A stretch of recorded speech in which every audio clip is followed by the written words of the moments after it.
tentang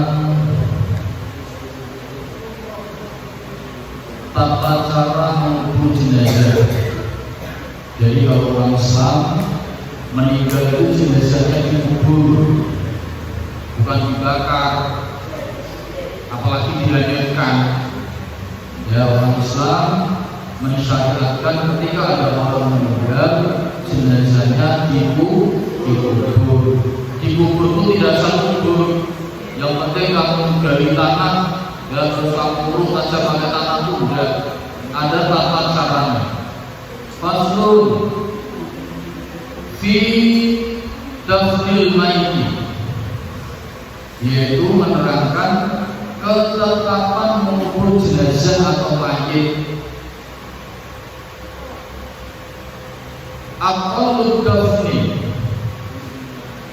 dalam mengubur jenazah sekurang-kurangnya menanam atau mengubur mayit atau jenazah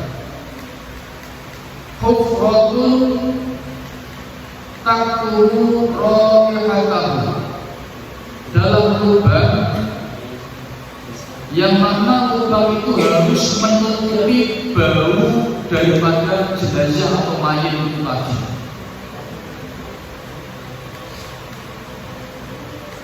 Jadi ketika mengubur jenazah itu baunya harus tertutupi, tidak boleh bau jenazah itu masih terasa atau terhirup.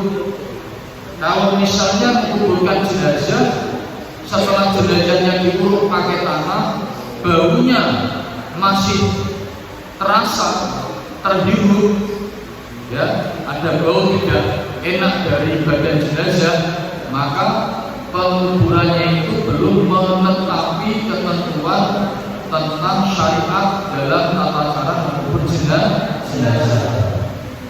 Jadi harus menutupi seluruh bau yang ada pada jenazah. Kemudian wataquhu minas sibai, dan menjaganya dari binatang buas. Ya, misalnya ada binatang buas. Awal-awal misalnya di sebuah kampung itu ada belacan, ada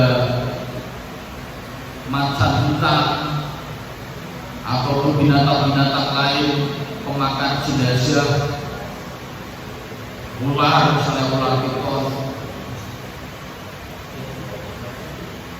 harus terhindar atau terjaga dari binatang buas. Nah, biasanya jika bau daripada jenazah itu tidak tercium, maka binatang tidak bisa mengendus.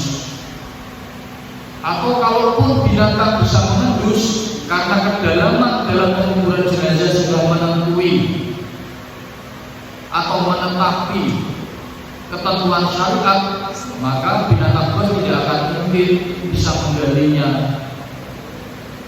karena ada ketentuan-ketentuannya dalam penggalian dan penguburan kembali jenazah itu. Nah, kemudian selain menjaganya dari binatang buas, wa akmaluhu, ada kesempurnaan lagi dalam mengubur jenazah, lebih sempurnanya lagi, qamatun wa basqatun, setinggi orang dan jadi setinggi manusia. Liang kubur itu harus setinggi badan manusia, baik tingginya maupun luasnya. Jadi tidak boleh ngepres atau bahkan mepet, tidak boleh, harus setinggi badan manusia minimal, atau kalau perlu lebih. Jadi minimalnya sekurang-kurangnya adalah setinggi orang dewasa, termasuk lebar dan luasnya. Kemudian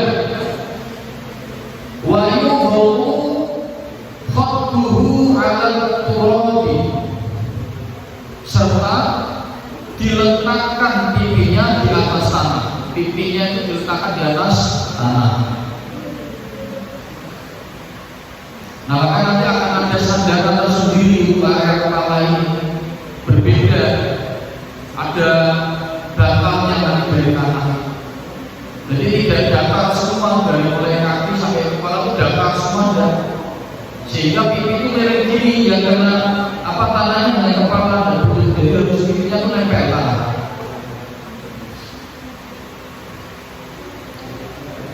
Wajibu taujihu ilal qiblati, dan wajib menghadapkannya ke arah kiblat, tidak sampai kubur ya menghadap ke atas itu dayanya, tidak harus menghadap kiblat.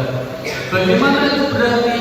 Berarti kepala berada di sebelah utara, kaki berada di sebelah selatan, kemudian dimiringkan ke kanan. Miringnya ke kanan, menghadapnya itu ke kiblat, ke barat. Kalau orang Indonesia kiblatnya adalah barat. Ya. Nah, adapun rata-rata ukuran dalam penguburan jenazah, khusus yang orang Indonesia, kalau Indonesia, Malaysia, Thailand, Filipina, Cina itu kan sama rata-rata kan. Berbeda kalau misalnya orang Afrika, Amerika, Australia, Brasil, itu kan orangnya tinggi-tinggi. Nah, mungkin standarnya beda. Tapi kalau orang Indonesia, Asia, ASEAN itu rata-rata sama. Rata-rata ukuran liang kubur di Indonesia atau di Malaysia lah sama. Panjang kurang lebih 2 hingga 2,5 meter. Panjangnya dari kaki sampai kepala. Itu ketika membuat liang kubur itu adalah antara 2 hingga 2,5 meter. Dia harus panjang biar tidak lepas, tidak boleh lepas, kepres tidak boleh.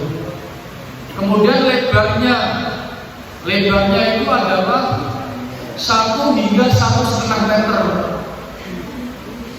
Jadi kalau 2 kali 1, 2,5 kali 1,5, orangnya tinggi, ya dari 2,5, lebarnya 1,5.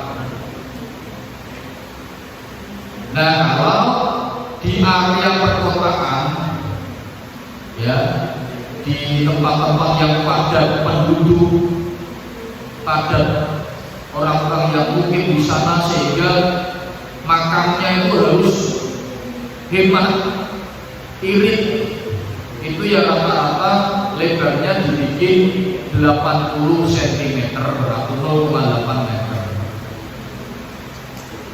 Untuk kedalaman yaitu antara 1,5 atau 1,75 hingga 2 meter tingginya. Kalau 2 meter udah sampai gini. Ya, antara 1,5, 1,75 atau 2 meter itu dalamnya. Kemudian di sisi kiblat, kalau di Indonesia di tempat kita rata-rata dibuat ceruk. Ceruk itu tambahan liang sedalam 50 cm atau 0,5 untuk meletakkan jenazah. Enggak kan? Di sisi kiblat jenazah kan kotak beliau. Nah, di sisi kiblat itu berada di sini. Sisi kiblat itu berada di sini. Dibuat lubangan lagi, paham? Jadi bentuknya itu tidak datar, tapi gini, agak gini. Agar apa? Agar badan jenazah ketika dimiringkan itu tidak jatuh, paham? Agar ketika dimiringkan tidak jatuh, tidak. Jadi ketika dimiringkan ada sandarannya belakangnya.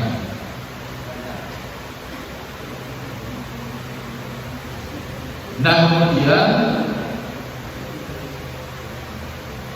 jarak antara kuburan yang satu dengan kuburan yang lain, yaitu rata-rata jaraknya 0,5 meter atau 50 cm rata-rata. Agar apa? Kalau ada orang ziarah itu masih bisa kamu untuk duduk. Atau kalau orang jaraknya mepet-mepet kafe atau ziarah duduknya ini. Ya masuk juga yang jatuh nih dua makan loh, tidak boleh, tidak sopan ya kan?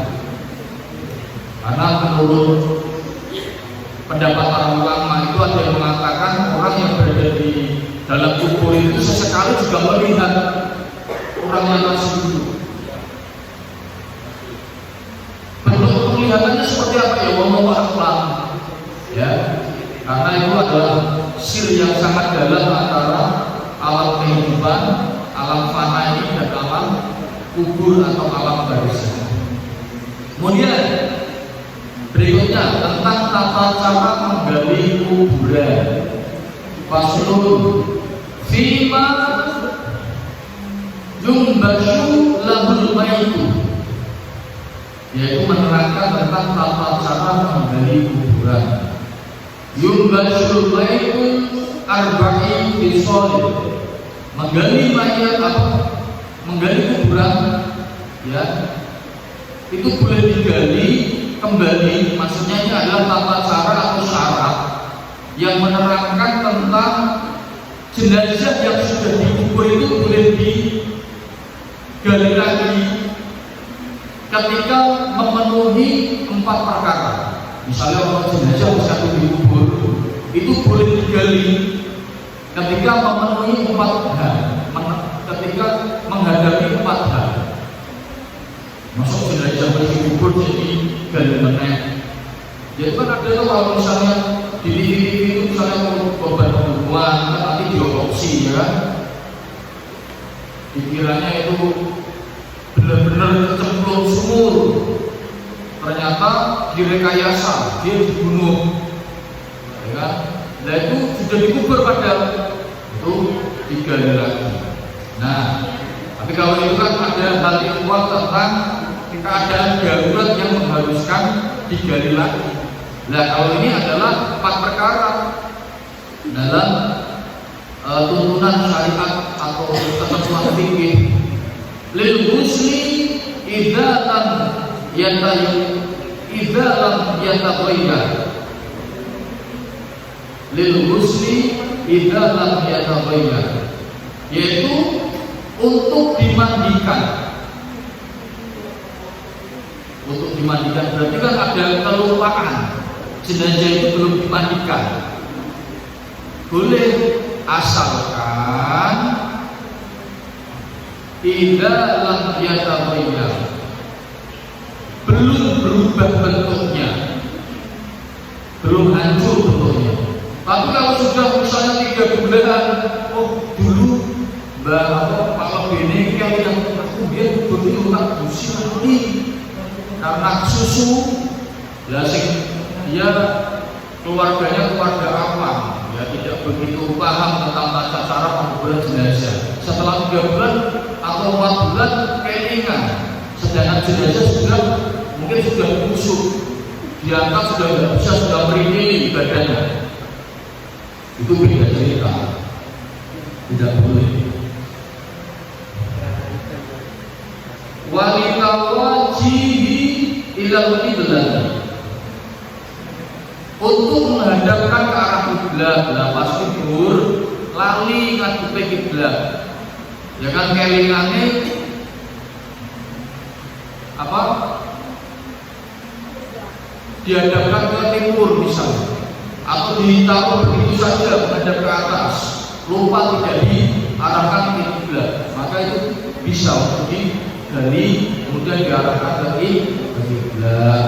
Karena saking banyaknya yang takziah misalnya lupa susuan, wah ternyata karena terdorong-dorong jenazahnya itu ternyata tidak dimadepkan ke kiblat, misalnya menghadapnya malah ke timur, kepalanya selatan, kakinya utara, menghadapnya ke timur.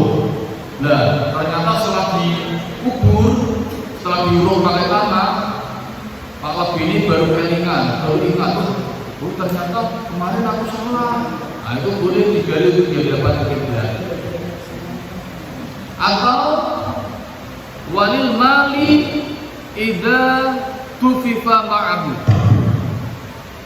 walil mali idza tufifa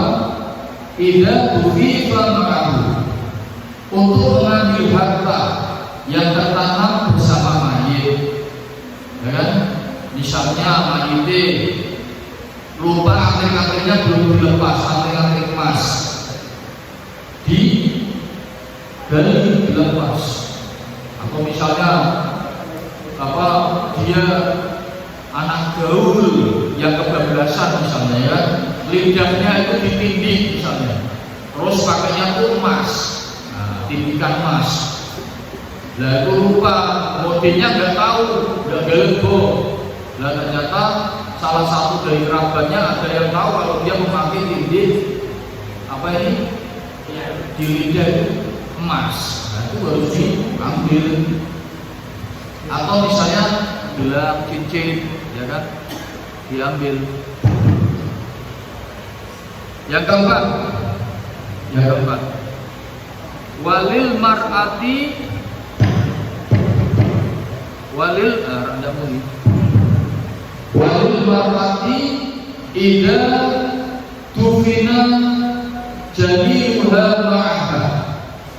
Ada janin, ya, ada bayi di dalam perutnya, dan disinyalir bayi yang berada di perutnya itu masih ada kemungkinan hidup, Misalnya contohnya gini, ada orang hamil, suaminya di luar kota, yang tahu hanya dia dan suaminya.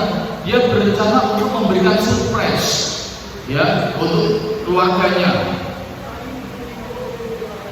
Nah, ternyata perempuan itu meninggal, suaminya dihubungi nggak bisa karena berada di tengah laut misalnya, dia berlayar kerjanya. Karena suaminya dihubungi nggak bisa, sudah 2 hari, akhirnya perempuan itu dikuburkan, ya kan? Nah, ternyata setelah 2 hari perempuan dikuburkan, suaminya di tengah laut bisa dihubungi. Itu istriku sudah hamil, misalnya. Ada kemungkinan misalnya jadinya hidup, misalnya ini. Nah, itu digali untuk melihat apakah janinnya masih hidup atau sudah mati, wafat, ya. Wangkalan ayat tubuh, dan ada kemungkinan janin tersebut yang berada di perut perempuan itu masih hidup atau bisa diselamatkan. Paham ya? Itu adalah tentang tata cara mengubur jenazah atau menggali kembali jenazah dalam ketentuan 4 syarat itu tadi. Ada yang mau ditanyakan? Cukup? Ya, cukup kita baca bersama-sama.